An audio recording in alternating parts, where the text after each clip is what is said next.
You've used the term global jihadist movement and thus identified the global jihadist movement as the focus of America's fight against terrorism. Isn't it a fact that the global jihadist movement is very closely linked to the teachings of Wahhabism? Yes or no? Yeah, I would say they draw inspiration in a perverted sense, but yes, I would say, and Robert may want to elaborate on that. But the two big global jihadists are Al Qaeda and ISIL. And they draw their inspiration from the Wahhabi strain of Islam, isn't that correct? Yes. And the Wahhabism is a 18th century offshoot of Sunni Islam, which began in the land that has come to be known as Saudi Arabia. Isn't that correct? Yes. And Wahhabism seeks to purify Islam by getting rid of a number of human behaviors and practices that it considers to be sins against Allah. Correct? Correct. And Wahhabism is a strict, fundamentalist, highly intolerant strain of Islam. Correct? Yeah. Correct? And now, isn't it a fact that the Saudi ruling monarchy derives its legitimacy by reliance on the ideology of Wahhabism? You want to? The Saudis are riding a tiger. The Saudis are riding a tiger. So if you will answer what the I'm question, saying, isn't it a fact? No, I wouldn't put it that way. I would say it's not a fact that they depend solely on Wahhabism for their legitimacy. They derive legitimacy from a variety of things. One of them is Wahhabism, but it is not the only one. Well, is it fair to say that Wahhabism is the state-sponsored religion of Saudi Arabia?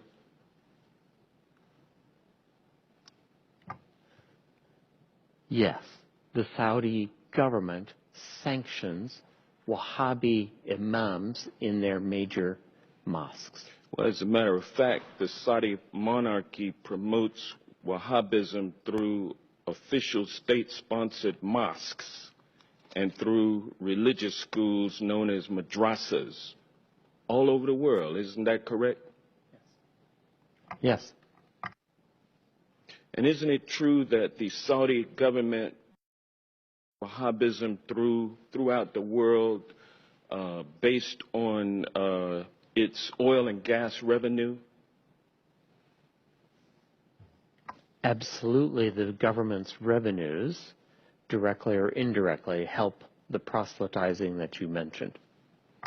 And the Wahhabism ideology lines up with the ideology of ISIL.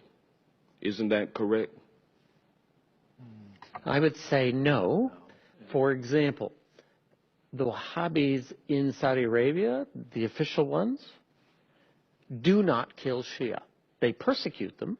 They do not have equal rights. They do not have equal rights, but they don't kill them.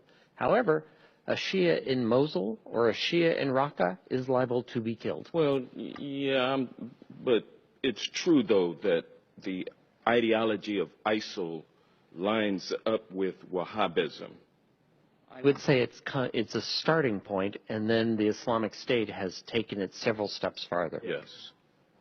And is it fair to say that Saudi support for the teachings of Wahhabism create fertile ground for ISIL recruitment efforts?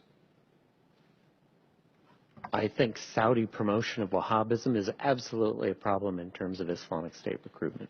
And so we will be unable to defeat the global jihadist movement, which is based on largely Wahhabism, which is a state-sponsored religion of Saudi Arabia, without somehow enlisting the support of the Saudi royal family in withdrawing its financial support for Wahhabism.